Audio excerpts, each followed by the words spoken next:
ব্যবসা, রিজিকে, টাকাতে জোয়ার আসবে। পাহাড় সমান ঋণ মুক্তির একটি শক্তিশালী দুয়ার কথা বলবো। প্রিয় ভাই, ভিডিওটি শেষ পর্যন্ত দেখবেন। যখন আপনি ঋণগ্রস্ত, অনেক টাকার ঋণ পরিশোধ কিভাবে করবেন, তো কুল কিনারা পাচ্ছেন না, তো আমি একটি সহজ দুয়ার কথা বলবো, যেটা হাদিস থেকে প্রমাণিত।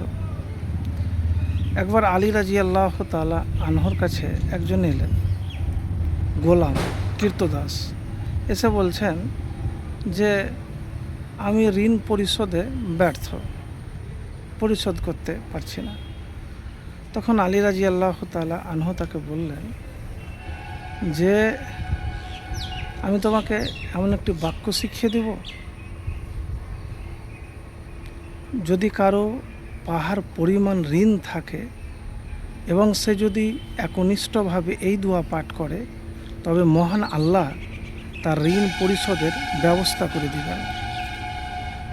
তো দোয়াটি হলো আল্লাহুম্মা কফিনি বে হালালিকা আন হারামিকা ওয়াগনিনি বে ফাজলিকা আম্মান সিওয়াক। তো এই দোয়া পাঠ করতে বললেন। তো প্রিয় ভাই, আমার বানানো আপনাকে কথা বললাম না, এটি হাদিস থেকেই বললাম। তো যারা ঋণগ্রস্ত আছেন, ব্যবসায় লস খেয়ে নিয়েছেন, হঠাৎ কি করবেন, কুল কিনারা পাচ্ছেন না, তো এই আমল একবার করে দেখুন। আঙুলটি কিভাবে করবেন, সকাল সন্ধ্যাতে এই দোয়াটি বেশি করে পাঠ করবেন। এটি একটি অত্যন্ত বরকতময় এবং শক্তিশালী দোয়া। মহানবী হযরত মুহাম্মদ সাল্লাল্লাহু আলাইহি সাল্লাম তার সাহাবীদের ঋণ থেকে মুক্তি ও হালাল রুজির জন্য এই দোয়াটি শিক্ষা দিয়েছিলেন। আল্লাহুম্মা কফিনি বে হালালিকা আন হারামিকা ওয়াগনিনি ফাজলিকা আম্মান সিওয়াক। তো এই দোয়াটি আপনি মিস করবেন না। তো প্রিয় ভাই, আপনাদের কাছে অনুরোধ যে যখন ঋণগ্রস্ত হবেন না, তখন মাথায় অনেক কুচিন্তা আসবে, অনেক কুচিন্তা আসবে।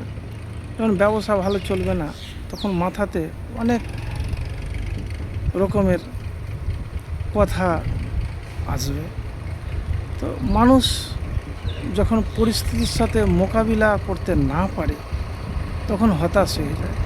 তো এতটুকুন বলবো ভাই, এটা জীবন, আর জীবনে হতাশ বা নিরাশ হবেন না, আল্লাহর কাছে চাইতে হবে, আল্লাহই দেন, তাছাড়া আর কেউ না। তো একবার এই দুয়ার আমল করে দেখুন, ইনশাআল্লাহ ফলাফল পাবেন। রিজিকে, টাকাতে বরকত আসবে, ঋণ থাকলে পরিশোধ হবে। সকাল সন্ধ্যা পড়বেন, তার আগে দুরূদ শরীফ পড়বেন, যে দুরূদ নামাজের মধ্যে পড়েন।